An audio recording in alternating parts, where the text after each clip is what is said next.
All right, 7th graders, today we are going to do a review of solving equations. For that, we are going to use this riddle worksheet, which says y is a family reunion, like an algebra lesson. We're going to work through a few of them together just as a refresher. So we're going to start with number 1. So if you can have this sheet out in front of you for notes. Remember that when solving an equation, our goal is to get the variable alone. So we start with what's furthest from the variable. In this case, that would be the negative 11. The way that we undo a negative 11 is with a positive 11.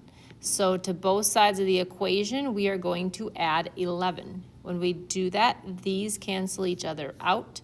And all that we're left with is the 2x, but we have to bring the sign that's in front of it. So I bring down the negative 2x, and then I say, okay, what is negative 39 plus 11? And that is going to be negative 28. Then the variable next to the x, or the number next to the x, means that I am multiplying.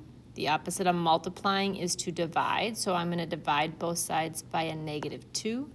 The reason I do that is that the negative divided by a negative will reduce that down to just x.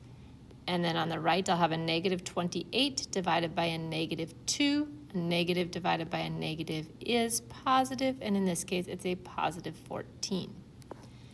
Remember that for all of these, you can check your answers by sticking that number back into the equation. So I take the negative 11 minus 2, and then in my calculator now I put a 14 or times 14. And if in my calculator I get negative 39, then I know that I am correct. Okay. Let's move on to question number 4. Question number 4 is a little bit of a different type. Notice that this one includes the fraction. Well, before we can solve any of this, we need to get rid of the fraction. Well, remember the fraction bar here means to divide. The opposite of dividing is to multiply by 6. So we are going to multiply both sides by 6. When we do that, remember that these 6's will cross reduce, so I'll only be left with negative 10x minus 10 equals, and now when I multiply on the right, 10 times 6 is 60. Okay. I continue to work through to solve. Starting with furthest from the variable means I add 10 to both sides, and I get negative 10x equals 70. And then when I divide by negative 10, I will find that x equals negative 7. Making sure to keep my equal signs lined up, showing what I'm doing to both sides of the equation, and boxing in my answer. You can use the fraction key in your calculator and type in the ND so that on top you can put negative 10 times a negative 7 minus 10. And then if you arrow that down, you would have a 6 on the bottom. And when you hit enter, you should get an answer of 10 to show that you are correct.